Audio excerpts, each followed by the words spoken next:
नमस्कार। देश और दुनिया की महत्वपूर्ण करंट अफेयर न्यूज़ के साथ मैं कुणाल आप सभी का संस्कृति आईएएस यूट्यूब चैनल पर स्वागत करता हूं। चलिए आगे बढ़ते हैं और देखते हैं कि वह कौन सी करंट अफेयर न्यूज़ है जिन पे हमें आज बात करनी है। तो यह सभी आज की हमारी करंट अफेयर न्यूज़ है और सभी बेहद महत्वपूर्ण है। आगे बढ़ते हैं और देखते हैं हमारी पहली करंट अफेयर न्यूज़ को क्या कह रही है। ये बता रही है कि भाई भारत ने अर्जेंटीना को हेलीकॉप्टर देने के लिए एक समझौता ज्ञापन कर लिया। अर्जेंटीना ने भारत के कुछ खास हेलीकॉप्टर एयरक्राफ्ट सेलेक्ट किए। अब मामला क्या है मैं आपको बता देता हूँ। दरअसल अभी वर्तमान में अर्जेंटीना के रक्षा मंत्री भारत आए हुए हैं और भारत और अर्जेंटीना दोनों ही देशों के रक्षा मंत्री आपस में मिलजुल के भारत के सैन्य क्षेत्र पे बातचीत कर रहे हैं और उसी बीच अर्जेंटीना उसमें से अपने लिए खास पहलू ढूंढ रहा है। अगर मैं एक खास पहलू बताऊं तो इन खास पहलुओं में पहला और महत्वपूर्ण था तेजस।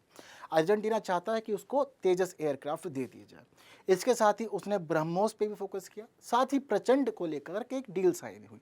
तो हमें पता लग रहा है कि भाई अर्जेंटीना ने हिंदुस्तान एरोनॉटिक्स लिमिटेड, जो भारत की विमानन कंपनी है, भारत के लिए विमान तैयार करती है, उसके साथ समझौता किया और बोला कि हल्के और मध्यम उपयोगिता वाले हेलीकॉप्टर उसको सौंपे जाए।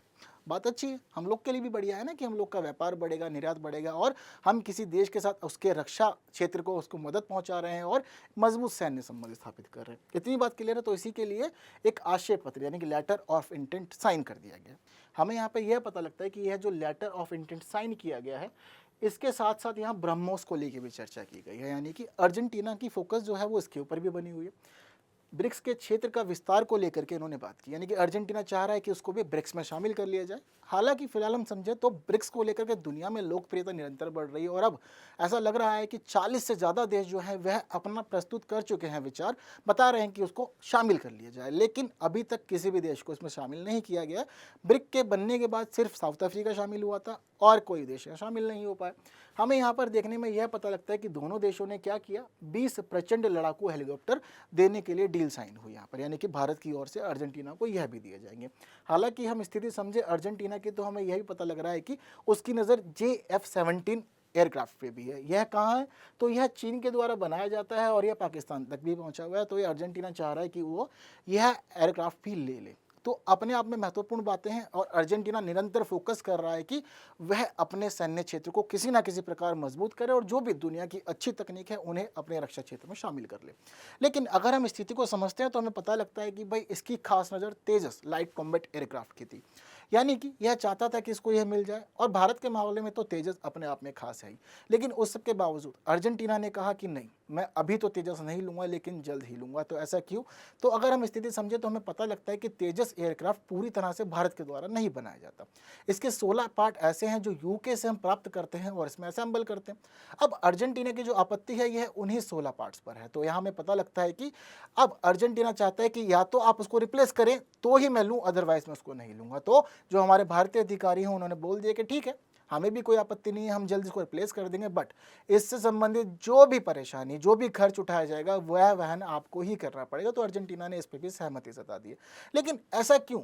यहाँ एक बड़ा प्रश्न हमें मिल रहा है कि ऐसा क्या है अर्जेंटीना और यूके के बीच कि वह इसके 16 पार्ट की वजह से एक एयरक्राफ्ट लेने से मना कर दे रहा है। तो थोड़ा सा चलते हैं पीछे इतिहास की ओर। तो हमें पता लगता है कि वर्ष 2005 में यूके और अर्जेंटीना के बीच एक विवाद खड़ा हो गया। यह जो विवाद था यह फॉकलैंड आइसलैंड को लेकर था। अगर हम स्थिति समझें तो भाई दक्षिणी अमेरिका के पास एक आइसलैंड है जिसको फॉकलैंड आइलैंड कहा जाता है। अब यूके कहता है कि ये मेरा आइलैंड है और अर्जेंटीना कहता है कि मेरा। अब शुरुआत में जो विवाद था वो यहीं से शुरू हुआ था, लेकिन इसके बाद यूके ने चीज़ों को और ज़्यादा कठिन बना दिया। क्यों? क्योंकि उसने कब्ज़ लगा दिए अर्जेंटीना पे। उसने कह दिया कि मैं तुम्हें कोई भी सैन्य मदद नहीं करूंगा, कोई हथियार नहीं दूंगा, कोई भी एयरक्राफ्ट नहीं दूंगा। केवल इतना ही नहीं, उसने दुनिया के अनेकों देशों से बोला कि आप भी इसको नहीं देंगे, यदि आप देंगे तो मैं फिर आपको कोई प्रोडक्ट नहीं दूंगा। अब मामला गड़बड़ा गया, जिसकी वजह से अर्जेंटीना अपने सैन्य क्षेत्र को मजबूत नहीं कर पाया, इसका विस्तार नहीं कर पाया। तो भारी गड़बड़ हो गई यहाँ पर इसके लिए। तो इसी क्रम में लेकिन भारत और अर्जेंटीना के बीच 2019 में बातचीत हुई। इन्होंने कहा कि ठीक है, हम आपसे संबंधों को मजबूत करेंगे और आपको सैन्य सहायता प्रदान की जाएगी। तो भारत अपना वही वादा अब निभा रहा है और इसी क्रम में उसने कहा है कि ठीक है, यदि आपको इन 16 हिस्सों पर ऐतराज़ है तो इसको जल्द ही रिप्लेस करेंगे। तो भारत ने बातचीत भी शुरू कर दी है और भारत चाह रहा है कि रशिया या किसी और कंट्री से जो भी इसका सब्स्टिट्यूट हो सकता है वह मंगवाया जाए और इन पार्ट्स की जगह उनको असेंबल किया जाए। बात क्लियर है। साथ ही साथ ये भी कोशिश की जा रही है कि अर्जेंटीना को सस्ते से सस्ते दामों पे ये प्रोवाइड हो जाए। हालांकि जब कभी भी दूसरे देश से आप प्रोडक्ट लेते हैं तो कहीं ना कहीं महंगा पड़ता ही है। एक नाम खास सुनने में आया है, मार्टिन बेकर, ये न्यूज़ में भी चर्चाओं में। ये खास कंपनी है ब्रिटेन की जो तेजस के अंदर इजेक्शन सीट लगवाती है।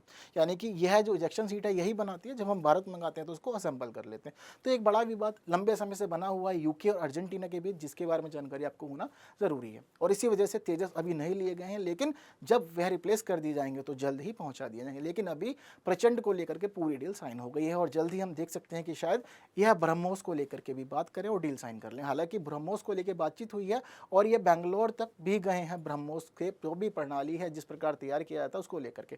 हालांकि हम लोग टेक्नोलॉजी शेयर नहीं कर रहे हैं, प्रोडक्ट शेयर करेंगे सिर्फ। बात क्लियर है? ओके, आगे अगर हम बढ़ते हैं तो हमें लगता है पता कुछ बातें ज़रूरी हैं कि HAL के बारे में भी कर लिया जाए। क्यों? क्योंकि भाई यही तो वह संस्थान है ना जिसकी वजह से हम लोग पूरी न्यूज़ डिस्कस कर रहे हैं और यह खुद अर्जेंटीना तक प्रोडक्ट पहुंचा रहा है। तो हमें पता लगता है कि इसकी स्थापना 1940 में की गई थी। क्यों की गई थी? तो भारत के सैन्य क्षेत्र मजबूत करने के लिए और भारतीय सैन्य को विमान प्रदान करने के उद्देश्य से की गई थी। हालांकि हमें पता लगता है कि जिस समय इसकी स्थापना की गई थी यह एक प्राइवेट कंपनी हुआ करती थी उस समय, और इसके शेयर जो थे वो सभी निजी क्षेत्र में बटे हुए थे और इसका नाम शुरुआत में हिंदुस्तान एयरक्राफ्ट लिमिटेड हुआ करता था। लेकिन भारत सरकार ने पुरजोर प्रयास किया और मार्च 1941 तक इसके कुछ शेयर ले लिए और इसका एक शेयर होल्डर बन गया।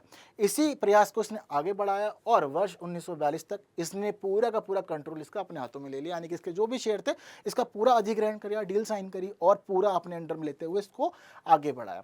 अब समझते हैं कि स्थिति क्यों हुई और क्यों भारत सरकार उस समय नहीं चाहती थी कि इसको प्राइवेट सेक्टर संभाले। तो हमें पता लगता है कि उस समय जो भारत की प्रकृति थी और जो भारत के लोग थे वह चाहते थे कि सारा मामला सार्वजनिक हाथों के माध्यम से संभाला जाए। ठीक, हम लोगों ने LPG यानी कि लिबरलाइजेशन, प्राइवेटाइजेशन, ग्लोबलाइजेशन कब एक्सेप्ट किया था? 1991 में। तो उससे पहले जो नीति थी वो इसी प्रकार चल रही थी। तो इसीलिए चाहते थे कि सार्वजनिक क्षेत्र ही मामला संभाले और इसका विकास करे। तो इसीलिए इसका पूरा अधिग्रहण कर लिया गया था। हालांकि 1940 और 42 में अभी हम लोग ब्रिटिश शासन ही में ही जी रहे थे। इतनी बात सभी को क्लियर हो गई है। अगर हम आज की स्थिति समझे तो इसने बहुत सारे एयरक्राफ्ट तैयार किए हमारी फोर्सेस के लिए और इसके द्वारा बनाए गए एयरक्राफ्ट ही हमारी फोर्सेस यूज़ कर पा रही है। इतनी बात सभी को क्लियर हो गई है। एक खास बात यहाँ पे देखने को यह भी मिलती है कि ये जो HAL है, हिंदुस्तान एरोनॉटिक्स लिमिटेड, किफ़ायती दरों पर अच्छे एयरक्राफ्ट तैयार करता है और इसके एयरक्राफ्ट इतने अच्छे होते हैं कि दुनिया के अलग अलग देशों में उसकी लोकप्रियता बढ़ रही है और वे चाह रहे हैं कि हमें यह मिल जाए। अगर हम स्थिति समझते हैं तो पता लगता है कि अब 20 से ज़्यादा ऐसे देश हो गए हैं जो इसके द्वारा बनाए गए एयरक्राफ्ट को यूज़ कर रहे हैं। कितनी बात क्लियर है आपको? तो यह सभी महत्वपूर्ण बात हिंदुस्तान एरोनॉटिक्स लिमिटेड की और साथ ही भारत और अर्जेंटीना के बीच में जो समझौता हुआ है वह हम लोगों ने कर ली है। अगर हम ये फोटो देखें तो हमें पता लगता है कि भारत सरकार लगातार इस क्षेत्र में फोकस कर रही है और वर्ष 2016-17 के बाद निरंतर हम देख रहे हैं कि जो हमारा एक्सपोर्ट होना चाहिए डिफेंस का वो लगातार बढ़ रहा है। तो अच्छी बात है, हम दुनिया के और देशों की मदद कर रहे हैं, लेकिन इससे हमारी इकोनॉमी भी मजबूत हो रही है। क्लियर है बात? तो चलते हैं हमारी दूसरी न्यूज़ को अब जान समझ लेते हैं। तो यह न्यूज़ हमारी है संयुक्त राष्ट्र में हिंदी भाषा को लेकर। तो क्या हुआ है कि भारत ने एक अमाउंट दिया है UN को, यह अमाउंट $1 बिलियन का है और इसके माध्यम से भारत ने अपेक्षा की है कि संयुक्त राष्ट्र के अब हिंदी भाषा को प्रमोट करेगा और जल्द ही यह भी अपेक्षा की जा रही है कि इसकी आधिकारिक भाषा का स्थान भी हिंदी को मिल जाएगा।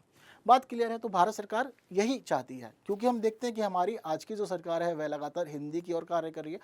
प्रधानमंत्री नरेंद्र मोदी स्वयं जब UN गए थे तो वहाँ भी इन्होंने हिंदी में ही भाषण दिया था। तो एक महत्वपूर्ण प्रयास हमें यहाँ समझना है आज। तो क्या पता लगता है कि संयुक्त राष्ट्र में कुछ भाषाओं को विशेष स्थान दिया गया है। वह क्या है?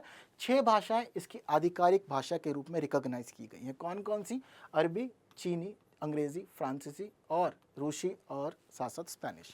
ये 6 वे भाषाएं हैं जिन्हें इसकी आधिकारिक भाषा के रूप में जाना जाता है और इन्हीं 6 भाषाओं में इसका सारा का सारा कार्य रिकॉर्ड किया था। जो भी कार्य हुआ, प्रस्ताव आया, वह इन सभी 6 भाषाओं में ही होगा। बात क्लियर है? तो हम चाहते हैं कि अब 7वीं भाषा के रूप में यहाँ पर हिंदी को प्रमोट किया जाए, एक्सेप्ट किया जाए और यहाँ उसको स्वीकार किया जाए। तो इसी प्रयास में लगातार सरकार आगे बढ़ रही है। लेकिन एक बड़ी बात हम लोग के सामने यहाँ आ जाती है, एक प्रश्न खड़ा हो रहा है कि ऐसा क्या है कि अब तक हिंदी को शामिल नहीं किया गया है? तो क्या ऐसा कोई खास प्रोसीजर है जिससे गुजरना पड़ेगा और यहाँ आधिकारिक भाषा का स्थान लेना पड़ेगा? तो आगे जब हम जानते हैं तो हमें यहाँ पर यह पता लगता है कि यूनाइटेड नेशन ने ऐसा कोई स्पेशल क्राइटेरिया निर्धारित नहीं किया है। उसने ऐसा कुछ फिक्स नहीं किया कि यदि आप इन चीज़ों का पालन करेंगे तो आपको हम यहाँ आधिकारिक भाषा मान लेंगे, ऐसा कोई प्रोविज़न नहीं। तो क्या प्रोविज़न है, पता लगता है कि आपको संयुक्त राष्ट्र महासभा में एक प्रस्ताव रखना पड़ेगा, जिसके लिए ज़रूरी है कि वह साधारण बहुमत से पास हो जाए, और साधारण बहुमत की जो संख्या है यह उसके 2/3 सदस्यों के बराबर हो, यानी कि 2/3 बहुमत के बराबर यह होना चाहिए। तो महत्वपूर्ण बात है अपने आप में। यदि आप सभी सदस्यों की सहमति ले लेते हैं और सभी सदस्यों की सहमति से प्रस्ताव पारित करा देते हैं हिंदी को आधिकारिक भाषा बनाने का, तो ऐसी स्थिति में हिंदी इसकी आधिकारिक भाषा बन जाएगी। ठीक है। हालांकि अगर हम इतिहास समझे तो हमें यह भी पता लगता है कि भारत लंबे समय से प्रयास कर रहा है कि हिंदी भाषा को इसकी आधिकारिक भाषा बनाई जाए और यूएन के माध्यम से ही हिंदी को प्रमोट किया जाए। कब से प्रयास कर रहा है, तो हम पता लगता है कि हमारे पूर्व प्रधानमंत्री अटल बिहारी वाजपेयी ने इसके पीछे बहुत सारे प्रयास किए। अगर हमें देखें तो हम पता लगता है कि 1977 में जब वह भारत के विदेश मंत्री थे तो वे यूएन गए और उन्होंने वहां पे पूरा भाषण हिंदी भाषा में दिया, अपने आप में खास है। ठीक, अभी हम देखते हैं कि प्रधानमंत्री नरेंद्र मोदी जाते हैं तो वे भी हिंदी में ही भाषण देते हैं। तो कहीं ना कहीं सरकार हमारी चाहती है कि विशेष स्थान हिंदी को विश्व में दिया जाए। ठीक है। आगे हमें यह भी पता लगता है कि वर्ष 2003 में विदेश मंत्री की अध्यक्षता में एक उच्च स्तरीय समिति का गठन किया गया था। क्यों? क्योंकि चाहते थे कि आधिकारिक भाषाओं की सूची में हिंदी को शामिल किया जाए। तो इस प्रकार से एक कार्य किया गया था। हालांकि अभी भी हम देखते हैं कि कोई खास आउटपुट निकल के सामने नहीं आया, बट चीज़ें समझनी ज़रूरी है, जाननी ज़रूरी है कि किस प्रकार भारत सरकार निरंतर अलग अलग प्रयासों के माध्यम से हिंदी को इसकी आधिकारिक भाषा का दर्जा दिलाने का प्रयास कर रही है। इसी क्रम में एक परियोजना है जिसको कहते हैं कि हिंदी एट यूएन परियोजना, यानी कि यूनाइटेड नेशन में हिंदी को शामिल किया जाए। अब यह जो परियोजना है इसको 2018 में शुरू किया गया था। खास उद्देश्य यही था कि हिंदी को खास जगह दी जाए, महत्व दिया जाए। क्यों? क्योंकि ज़रूरी है कि दुनिया में जो हिंदी भाषा के लाखों लोग हैं वह इस संबंध में जागरूक हों, वैश्विक मुद्दे उन तक पहुँचे और एक अच्छी पहुँच उन तक बनाए जाने के साथ साथ ही उनकी भाषा को यहाँ महत्व दिया जाए। यह सभी बात खास है और इसी वजह से हम लोग निरंतर प्रयास कर रहे हैं इस क्षेत्र में। इतनी बात क्लियर हो गई है। सोर्सेज साथ साथ चल रहे हैं, आपको हर जगह दिख रहे होंगे, आप लोग के ही निवेदन पे यह सभी कार्य किया जा रहा है। इतनी बात क्लियर हो गई है तो दूसरी महत्वपूर्ण न्यूज़ यूएन से संबंधित, हिंदी संबंधित आप लोगों ने जान ली है। अब हम बढ़ते हैं आगे और जानते हैं संविधान की 8वीं अनुसूची के बारे में। अब ये चर्चाओं में क्यों है, अपने आप में यह एक खास विषय है। आज ही दोपहर को सुप्रीम कोर्ट ने एक जजमेंट दिया। जजमेंट क्यों दिया हम समझते हैं। तो बीते दिनों एक पीआईएल लगाई गई थी सुप्रीम कोर्ट में, जिसमें यह बात कही गई थी कि सुप्रीम कोर्ट सरकार से कहे कि राजस्थानी भाषा को 8वीं अनुसूची में शामिल करें। अब इसी पे ही सुप्रीम कोर्ट ने अपना एक स्टेटमेंट दिया। उसने साफ साफ कहा कि भाई यह मेरे अधिकार क्षेत्र से बाहर है, यानी कि मैं सरकार को नहीं कह सकता कि आप किस भाषा को 8वीं अनुसूची में शामिल करो और किसको निकाल दो, ये मेरा अधिकार क्षेत्र ही नहीं है। तो इसी वजह से यह न्यूज़ चर्चाओं में आ गई है। ठीक है। तो इसके माध्यम से हमें सुप्रीम कोर्ट का अधिकार क्षेत्र भी समझ में आ रहा है। जनरली हम लोगों ने पढ़ा है ना पॉलिटी में कि संविधान की व्याख्या कौन करता है, सुप्रीम कोर्ट करता है। तो इसी क्रम में हमें यहाँ पर यह बात पता लग रही है कि यह उसके अधिकार क्षेत्र में नहीं है। आगे हम लोग बात समझते हैं तो हमें राजस्थान से संबंधित कुछ बातें पता लगती हैं, जैसे कि राजस्थानी भाषा का उद्भव जो है यह शौर सैनी अपभ्रंश से हुआ है। यह मुख्य रूप से राजस्थान तथा आंशिक रूप से कुछ और राज्यों, एक देश में भी बोली जाती है। जैसे कि जो राजस्थान के सीमावर्ती राज्य जैसे कि हरियाणा है, गुजरात है, यहाँ पर यह बोली जाती है। साथ ही हम देखते हैं कि पाकिस्तान के जो सीमावर्ती प्रांत हैं वहाँ भी राजस्थानी भाषा का प्रयोग किया जाता है। इसी क्रम में हमें यही पता लगता है कि राजस्थान की भाषा के लिए राजस्थानी जो शब्द है, यह शब्द किसने प्रयोग किया था पहली बार। तो हमें यहाँ पता लगता है कि 1912 में जॉर्ज गेयरसन ने एक अन्वेषण, एक रिसर्च अपनी पब्लिश की थी, जिसको नाम दिया था इन्होंने लिंग्विस्टिक सर्वे ऑफ इंडिया। इसको भारतीय भाषा का सर्वेक्षण भी बोला जाता है। तो उन्होंने पूरे की पूरी बुक पब्लिश करी थी, जिसमें इन्होंने भारत की भाषाओं तथा उसकी बोलियों से संबंधित अपना एक लंबा विवरण दिया था। तो इसी के आधार पर अभी तक हम सभी चीज़ों को स्वीकार रहे हैं और उसको आगे बढ़ा रहे हैं। ठीक है। हालांकि देखने वाली बात यह है कि जो राजस्थानी भाषा है वो देवनागरी लिपि में ही लिखी जाती है। बात क्लियर है सभी लोग को। ठीक है। आगे बढ़ते हैं तो हमें यहाँ पर यह भी जानने का मौका मिलता है कि संविधान की 8वीं अनुसूची दरअसल है कि, तो संविधान की 8वीं अनुसूची से संबंधित जो प्रावधान है, जो बातें हैं, वह कहाँ की गई है, अनुच्छेद 344(1) और अनुच्छेद 351 में की गई है। आगे हम समझते हैं तो संविधान के लागू होने के साथ ही 8वीं अनुसूची को लागू किया गया था। हालांकि उस समय इसमें 14 भाषाओं को शामिल किया गया था, लेकिन अगर हम आज की स्थिति समझते हैं तो पता लगता है कि अब इसमें भाषाओं की संख्या 22 हो गई है, यानी कि भारत की 22 आधिकारिक भाषाएं हैं। यहाँ हमें यह भी पता लगता है कि 1967 में सिंधी भाषा को इसमें शामिल किया गया, वहीं कोंकणी, मणिपुरी और नेपाली भाषा को 1992 में शामिल किया गया। यानी कि 2 संशोधन हुए, पहला 67 में और फिर 92 में। इसके बाद एक और संशोधन हुआ 2004 में, जिसके माध्यम से बोडो, डोंगरी, मैथिली और संथाली भाषा को इसमें स्थान दिया गया। बात क्लियर हो गई सभी को। तो आगे इसी क्रम में हम लोग यह भी जानते हैं कि अब एक खास क्राइटेरिया क्या है जिसकी वजह से किसी भाषा को इसमें शामिल किया था। हम देखते हैं समय समय पर अलग अलग जगह के लोग भारत में यह डिमांड करते हैं कि हमारी भाषा को 8वीं अनुसूची में स्थान दिया जाए। लेकिन यहाँ पर एक प्रश्न जनरली हम लोग के मन में आ जाना चाहिए कि ऐसा कौन सा क्राइटेरिया है जो वह भाषा पूरा नहीं कर पा रही है और उसको 8वीं अनुसूची में स्थान नहीं दे पा रहे हैं। एक प्रश्न अपने आप में खास है। तो इसी प्रश्न को सोचते समझते जानते जब हम आगे बढ़ते तो पता लगता है कि संविधान में ऐसा तो कोई भी क्राइटेरिया निर्धारित ही नहीं किया गया है। सभी चीज़ें जो निर्भर करती हैं वह सरकार के विवेक पे और उसके मन पे निर्भर करती है। हालांकि कई बातों को उसमें देखा जाना समझा जाता है, लेकिन संविधान इसके संबंध में पूरी तरह से मौन है। बात क्लियर है। तो यह खास बात है, किसी भाषा को संविधान की 8वीं अनुसूची में शामिल करने से संबंधित थी। और यहाँ हमें सुप्रीम कोर्ट के एक अधिकार क्षेत्र के बारे में भी पता लग रहा है। जनरली इस प्रकार के प्रश्न प्री एग्जाम में पूछे जाते हैं, हमने देखा है। ठीक है, आगे बढ़ते हैं हमारी अगली न्यूज़ के समझ। तो पता लगता है कि भाई भारत और जापान ने सेमीकंडक्टर डील करा है आपस में। ये खास बात है अपने आप में। तो क्या हुआ आज ही कि भारत और जापान ने तो सेमीकंडक्टर को लेकर के डील करी और चाहा कि एक मजबूत पारिस्थितिकी तंत्र इसके संबंध में विकसित कर लिया जाए। तो इसी क्रम में यह न्यूज़ तो अपने आप में खास हो गई है, लेकिन हमें यह भी पता लग रहा है यहाँ पर कि जो जापान ने यह डील की है यह दूसरा क्वाड देश है। यानी कि इससे पहले क्वाड कंट्रीज का एक देश और ऐसा है जो भारत से सेमीकंडक्टर डील कर चुका है। कौन?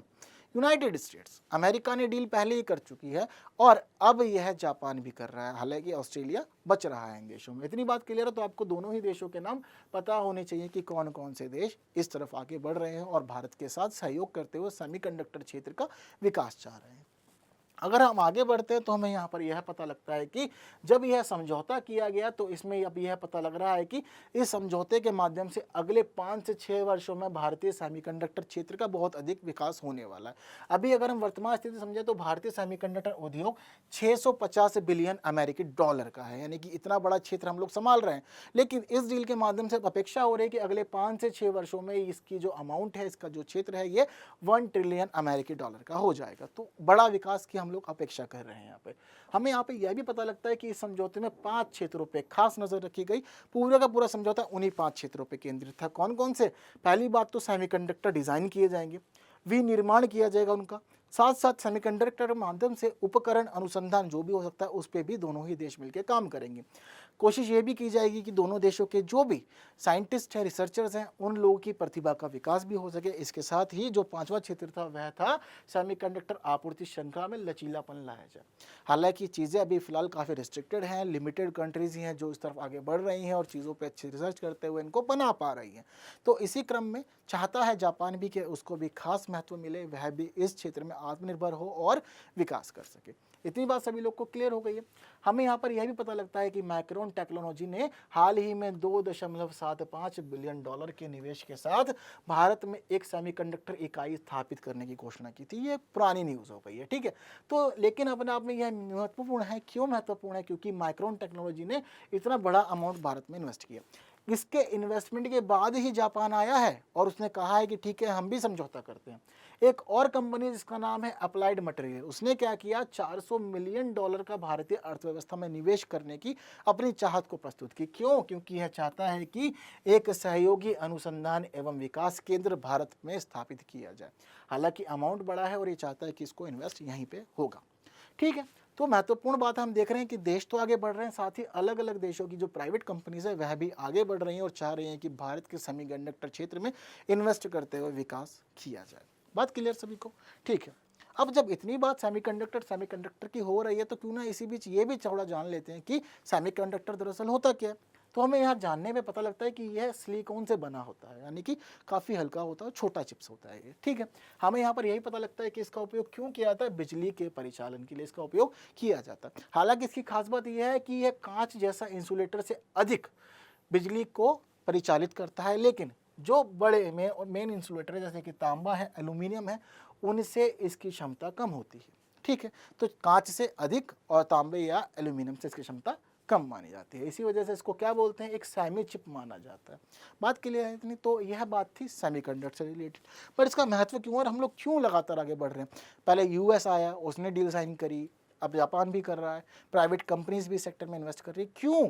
क्योंकि लगातार हम तकनीकों के क्षेत्र में आगे बढ़ रहे हैं और विकास कर रहे हैं। कैसे? सेमीकंडक्टर आजकल हर जगह यूज़ हो रहे हैं, चाहे वह कंप्यूटर हो, स्मार्टफोन हो, कोई और मशीन हो, गेमिंग हार्डवेयर हो या चिकित्सा उपकरण हो, कोई भी क्षेत्र हो, सब जगह पे सेमीकंडक्टर का यूज़ किया जा रहा है। मोबाइल से लेकर के रक्षा प्रणाली तक में इसका प्रयोग हो रहा है। तो ज़रूरी है कि इसका उत्पादन बड़ी मात्रा में हो, तभी तो आपूर्ति संभव होगी। और साथ साथ एआई के क्षेत्र में भी इसका विशेष स्थान है। तो जितने भी आधुनिक उपकरण आ रहे हैं उन सभी में सेमीकंडक्टर को विशेष महत्व दिया जाना ज़रूरी है। तभी तो देशों की जो प्रौद्योगिकी है वो आगे बढ़ेगी, वो तकनीक में विकास करेंगे और आगे विकास सुनिश्चित कर सकें। तो ज़रूरी है कि सेमीकंडक्टर का उत्पादन बढ़ाया जाए। इतना ही नहीं, बाकी और देशों तक भी पहुंचाया जा सके और क्षेत्रों तक पहुंचाया जाए ताकि वे लोग भी इसका उपयोग कर सकें। इतनी बात क्लियर है? ठीक है, तो अब आगे बढ़ जाते हैं और देखते हैं हमारी अगली न्यूज़ जो बता रही है हमें ब्रिक्स का विस्तार के बारे में। मैं आपको पहले ही बता चुका हूं कि भाई 40 से अधिक देश फिलहाल अपनी प्रतिक्रिया दे चुके हैं। उन्होंने चाहत व्यक्त की है कि भाई हमें ब्रिक्स का सदस्य बना लो, हमें इसका एक महत्वपूर्ण सदस्य बनाओ, स्थायी सदस्य बनाओ और इन 5 देशों के समान ही हमें महत्व दो। तो क्यों ऐसा हो रहा है? क्यों लगातार चाहत बढ़ रही है ब्रिक्स के प्रति देशों की? समझते हैं यह महत्वपूर्ण बात। तो हमें पता लगता है कि भाई सभी देश चाहते हैं कि आगे इसके लिए उनको स्थान दिया जाए। तो इसी क्रम में क्या हो रहा है कि भाई अगस्त के महीने में साउथ अफ्रीका ने इसका शिखर सम्मेलन होस्ट किया है। ठीक है, क्रमिक रूप से सभी देश एक एक बार अलग अलग साल में इसका जो भी शिखर सम्मेलन होता है उसको होस्ट करते हैं। तो अब की बार जो बारी है यह दक्षिण अफ्रीका की है। तो पता लग रहा है अगस्त में इसको होस्ट किया जाएगा जोहान्सबर्ग में। हालांकि एक खास बात देखने को यह मिल रही है कि भाई दक्षिण अफ्रीका के सभी आसपास के देश यानी कि अफ्रीका महाद्वीप पे जितने भी देश मौजूद हैं उन सभी को इनवाइट किया गया है। उसके अलावा अगर हम देखें तो देशों की जो पूरे काउंटिंग बैठ रही है यह 69 देश हैं जो अब इस शिखर सम्मेलन में शामिल होंगे। यानी कि अफ्रीका के तो सारे ही देश आ रहे हैं और जब यह आ रहे हैं तो कुल देशों की संख्या 69 हो जा रही है। तो एक बड़ा सम्मेलन इन लोगों ने रखा है। क्यों कर रहे हैं? क्योंकि सभी चाहते हैं कि उनको यहाँ स्थान दिया जाए। तो उनकी प्रतिक्रिया के कारण ही बोला है कि ठीक है आओ चीज़ों को ऑब्जर्व करो, अभी फिर बाकी बाद में देखते हैं। अब यहाँ भी यही प्रश्न खड़ा हो रहा है कि जब अलग अलग देश कह रहे हैं कि भाई हमें शामिल कर लो तो हम क्यों शामिल नहीं कर पा रहे हैं? क्या है ऐसे बड़ी प्रक्रिया या क्या प्रोविज़न है? तो पता लगता है यहाँ भी कि कोई प्रोविज़न नहीं है भाई, किसी को भी शामिल किया जा सकता है, लेकिन हमने किया नहीं। आखिरी बार 2010 में शामिल किया था किसको? साउथ अफ्रीका को। उसके बाद हमने अब तक कोई प्रतिक्रिया नहीं दी। हालांकि अलग अलग समय अलग अलग देशों ने चाहत तो प्रस्तुत की है। तो ऐसा कोई खास मानदंड यहाँ पर निर्धारित नहीं किया गया। जब हम आगे बढ़ते तो हमें कुछ बातें ब्रिक्स से संबंधित पता लगती है। लेकिन ब्रिक्स अपने आप में महत्वपूर्ण क्यों होता जा रहा है, ये भी तो प्रश्न आप लोग के मन में चल रहा होगा ना। तो चलिए आपको पहले इसी प्रश्न से रूबरू करा देते हैं। देखिए पहली बात तो ये है कि जो ब्रिक्स अभी आज के समय बना हुआ है यह दुनिया की 42% जनसंख्या का प्रतिनिधित्व कर रहा है। एक बड़ी बात है। इसके साथ ही इसका जो भूमि क्षेत्र है वो पूरी दुनिया का 30% है। अगर हम देखें वैश्विक जीडीपी तो उसमें इसका 24% पूरा का पूरा महत्व बना हुआ है। ठीक है, इसके अलावा हमें यहाँ पर यह भी पता लगता है कि जो भी इंटरनेशनल ट्रेड हो रहा है उसमें इसकी 16% की पार्टनरशिप है। इसके अलावा भारत अब तक 2 बार इसका जो यह शिखर सम्मेलन है उसको होस्ट कर चुका है। तो एक बड़ी और महत्वपूर्ण भूमिका ब्रिक्स इस समय दुनिया में निभा रहा है, जिसकी वजह से बाकी देश भी चाह रहे हैं कि ठीक है हमें यहाँ पर शामिल कराओ। हालांकि एक बात देखने वाली यह भी है कि यहाँ के जो संबंध है वह मजबूत हैं और निरंतर विकास में और आपसी सहयोग में ये आगे बढ़ रहे हैं। अभी तक नहीं देखा कि कोई खास डिस्प्यूट इसमें हुआ और सभी देश हर तरफ से तत्पर रहते हैं एक दूसरे को मदद पहुँचाने के लिए। तो इसलिए बाकी देश भी चाहते हैं कि उन्हें भी यहाँ पर शामिल किया जाए। हालांकि अगर हम समझते हैं ब्रिक्स से संबंधित बातें तो पता लगता है कि इससे संबंधित कार्यवाही जो हुई थी वह मुख्य रूप से 2009 में शुरू हुई थी और ब्रिक के रूप में इस संगठन की शुरुआत की गई थी। क्यों? क्योंकि उस समय साउथ अफ्रीका इसमें शामिल नहीं था, तो इसलिए इसको ब्रिक यानी कि ब्राज़ील, रशिया, इंडिया और चाइना के नाम से जाना जाता था। हालांकि हमें पता लगता है कि इससे संबंधित जो बातें थी वह 2006 में ही होना शुरू हो गई थी और भारत या बाकी अन्य जो देश हैं उनके विदेश मंत्री मिलजुल करके इन विषयों पर चर्चा किया करते थे। लेकिन मुख्य काम 2009 के बाद ही शुरू हुआ क्योंकि 2009 में ही इसकी स्थापना की गई थी। हालांकि उसके बाद फिर साउथ अफ्रीका पहला देश था जिसने भाई प्रतिक्रिया दी और कहा कि यार मुझे भी शामिल कर लो, मैं भी आप जैसा ही हूँ। तो इसी वजह से फिर यहाँ पर 2010 में इसको शामिल कर लिया गया और ब्रिक जो था वह ब्रिक्स से ब्रिक्स हो गया। उसके बाद में बात क्लियर है इतनी? ठीक है, हमें यह पता लगता है कि इसका जो पहला शिखर सम्मेलन था यह रूस में आयोजित किया गया था। जगह थी येकातेरिनबर्ग। बात क्लियर है इतनी? ठीक है, अब जो प्रोग्राम होने वाला है वह इसके 15वां शिखर सम्मेलन है जो दक्षिण अफ्रीका होस्ट कर रहा है। बात क्लियर है सारी ब्रिक्स की? तो ब्रिक्स बता दिया है, इसका महत्व भी आप लोग को बता दिया है। इतनी बात क्लियर है? तो ब्रिक्स ने कुछ महत्वपूर्ण कार्य किए हैं जो अलग अलग परीक्षाओं में पूछे जाते हैं। क्या है? इसने एक न्यू डेवलपमेंट बैंक स्थापित किया हुआ देशों को आर्थिक मदद के लिए। इसके अलावा आकस्मिक रिजर्व की व्यवस्था भी इसने की हुई है। इसके साथ ही हमें पता लगता है कि भाई संगठन द्वारा ब्रिक्स टीका अनुसंधान एवं विकास केंद्र की स्थापना भी की गई है, जो कि अपने आप में खास है। तो यह सभी वह कार्य हैं, महत्वपूर्ण कार्य हैं जो ब्रिक्स ने किए हैं और एग्जाम के पर्सपेक्टिव से इंपॉर्टेंट है और आपको पता होने चाहिए। ठीक है, इतनी बात क्लियर है? तो चलते हैं फिर आगे और समझते हैं हमारी अगली न्यूज़ के बारे में, जो हमें बता रही है गैर बासमती चावल के निर्यात पर प्रतिबंध के बारे में। अभी क्या हुआ, भारत सरकार ने एक नोटिफिकेशन जारी किया और कह दिया कि जो भाई गैर बासमती सफ़ेद चावल है, अब हम उसको एक्सपोर्ट नहीं करेंगे, यानी कि रिस्ट्रिक्टेड कर दिया इसको। रीज़न क्या है? कई महत्वपूर्ण रीज़न है और तत्काल प्रभाव से भी इसके ऊपर प्रतिबंध लगा दिया गया। तो समझते हैं कि घटना किस प्रकार से हुई, क्यों महत्वपूर्ण है और किस किस क्षेत्रों को ये प्रभावित कर रही है। शुरुआत समझते हैं तो हमें पता लगता है कि भाई गैर बासमती चावल और बासमती चावल की निर्यात नीति में कोई बदलाव नहीं किया है।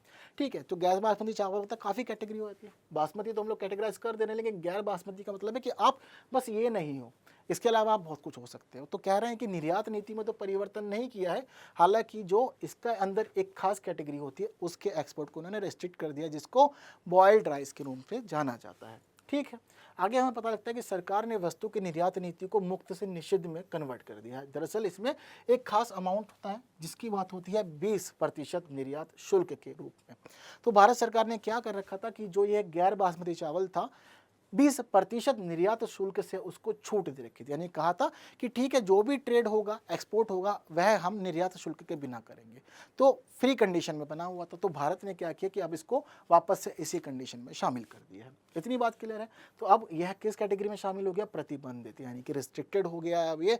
अब इसका एक्सपोर्ट फ्रीली तो नहीं किया जा सकेगा। बात क्लियर है अपने आप में? हालांकि अगर हम समझें तो दुनिया में गैर बासमती चावल की महत्वपूर्ण भूमिका है और हम अलग अलग देशों तक इसको एक्सपोर्ट कर दें। इतनी बात क्लियर है? तो हम यहाँ पर देखते हैं तो हमें यहाँ पर यह भी पता लगता है कि इसके पीछे कई महत्वपूर्ण कार्य हैं जिस वजह से भारत सरकार ने इसको रिस्ट्रिक्टेड किया। पहला महत्वपूर्ण कार्य तो यह है कि हम चाहते हैं कि भारत में कीमतों को नियंत्रित किया जा सके। दूसरा महत्वपूर्ण कारण है कि इसकी घरेलू उपलब्धता को बनाया जा सके। अब चलते हैं, थोड़ी सी स्थिति को समझते हैं कि मुख्य बात क्या है। हम लोग देख रहे हैं कि भारत में जो उत्तरी भारत का क्षेत्र है, मुख्य रूप से पिछले कई हफ्तों से लगातार बारिश हो रही है और नदियों का जो जलस्तर है वो बहुत ज़्यादा बढ़ गया है और कई क्षेत्रों में बाढ़ आ गई है। तो इसी वजह से सरकार ने यह बताया है कि कई हिस्सों में बाढ़ आ गई, जिसकी वजह से जो लोगों ने फसल बोई थी वो खराब हो गई है और अब उनको स्थिति ठीक होने पर दोबारा से फसलों को बोना पड़ेगा, जिसकी वजह से यह जो कंडीशन है वो गड़बड़ा गई है। यानी कहीं ना कहीं उसकी जो उपलब्धता है, अवेलेबिलिटी है, इसको सुनिश्चित करना पड़ेगा। और ये ज़रूरी इसलिए है क्योंकि इसकी वजह से प्राइस बहुत ज़्यादा बढ़ जाएंगे। हम लोग देख रहे हैं ना कि टमाटर के प्राइस बहुत ज़्यादा बढ़ गए हैं फिलहाल। तो इसी प्रकार ऐसा होगा कि यदि इसका हम लोगों ने लगातार एक्सपोर्ट किया तो हमारे पास क्वांटिटी कम रह जाएगी और जब कभी कोई वस्तु कम मात्रा में होती है तो अब सबको चाहिए होती है, तो ऐसी स्थिति में उसके प्राइस बढ़ ही जाते हैं। तो सरकार चाहती है कि दोनों ही चीज़ें कंट्रोल में रहे। हालांकि हम लोगों ने देखा कि काला सागर अनाज समझौता इस समय रद्द हो गया है क्योंकि रशिया बाहर हो गया। हम लोगों ने पिछली वीडियो में पढ़ा था। तो यह भी एक खास कारण इसके पीछे बना हुआ है। क्यों? क्योंकि अब भारत में इसकी जो डिमांड है वो तो ज़्यादा है ही, साथ साथ जो ग्लोबल डिमांड है वो भी बहुत ज़्यादा बढ़ जाएगी। तो इसी वजह से भारत ने चाहा कि इसको इस कारण से भी रिस्ट्रिक्ट कर दिया जाए। इतनी बात क्लियर है?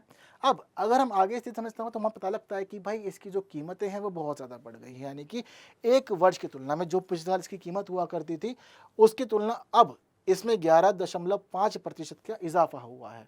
तो इसकी कीमत में काफ़ी बड़ा बदलाव देख रहे हैं। और अगर हम सिर्फ पिछले महीने की तुलना में ही स्थिति समझे तो हमें पता लगता है कि पिछले महीने से ही इसकी कीमत लगभग 3% बढ़ गई है। तो एक बड़ा परिवर्तन इसकी कीमत में हो रहा है, जिसकी वजह से अब भारत सरकार को यह निर्णय लेना पड़ गया है।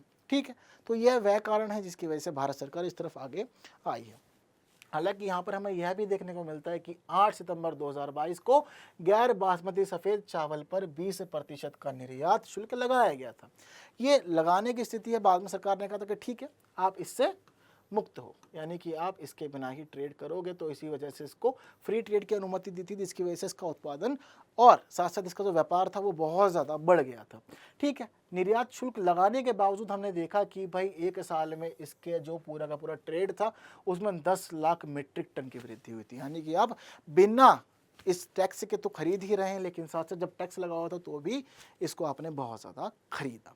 बात क्लियर है? अगर हम व्यापार का वैश्विक परिदृश्य समझते हैं तो हमें पता लगता है कि भाई सफ़ेद चावल देश से निर्यात होने वाले कुल चावल का लगभग 25% है। यानी कि अगर हम समझें तो एक चौथाई हिस्सा कुल चावल के एक्सपोर्ट का सिर्फ अकेला गैर बासमती चावल ने ही लिया हुआ है। तो यह इसके व्यापार में महत्वपूर्ण भूमिका को भी दिखा रहा है और हमें इसी वजह से पता भी लग रहा है कि जब इस पे कर्ब्स लगाए गए थे, कुछ टैक्सेस लगाए गए थे, तो उसके बावजूद इसने क्या किया, एक वृद्धि दिखाई और यह वृद्धि अपने आप में काफ़ी बड़ी थी। बात क्लियर है। यहाँ हमें यही पता लग रहा है कि अब भारत ने रिस्ट्रिक्ट किया है तो उसकी वजह से क्या होगा, तो कुछ ऑब्वियस से आगे हमें आउटपुट देखने को मिलेंगे, जैसे कि ग्लोबल प्राइस का बढ़ जाएगा, जहाँ भी ये होगा वो इसको महंगे दामों पे बेचेंगे। इसके साथ ही साथ कई देशों में ऐसा भी होगा कि उन तक चावल ही नहीं पहुँच पाएगा, क्योंकि जब कीमतें बढ़ जाती हैं तो विश्व के कई देश ऐसे हैं जो गरीबी रेखा से नीचे, तो वे उसको खरीद ही नहीं पाएंगे। इसके साथ ही हम लोग को यह समझने को मिलता है कि फिलहाल वर्तमान में भारत की जो हिस्सेदारी है पूरी दुनिया में वह चावलों के 40% है, यानी कि भारत दुनिया में सबसे बड़ा हिस्सेदार बना हुआ है। साथ साथ हमें पता लगता है कि सबसे ज़्यादा उत्पादन भी कर रहा है। ठीक है, तो सबसे बड़ा निर्यातक है इस समय भारत पूरी दुनिया में। तो जब सबसे बड़ा निर्यातक इस प्रकार के किसी प्रोडक्ट पे, उत्पाद पे, वह खाद्य पदार्थ हो, तो रिस्ट्रिक्शन लगाएगा तो कहीं ना कहीं ग्लोबल चेन बहुत ज़्यादा गड़बड़ाएगी और अनेक लोगों को इससे परेशानी का सामना करना पड़ सकता है। तो दुनिया में गड़बड़ होगी और लोगों को बढ़ी हुई कीमतों पे अब यह चावल खरीदना पड़ेगा, जिसकी वजह से कई लोगों तक ये नहीं पहुंच पाएगा। तो कई महत्वपूर्ण परिणाम भी इन कर्व्स के सामने आ रहे हैं। बात क्लियर है इतनी?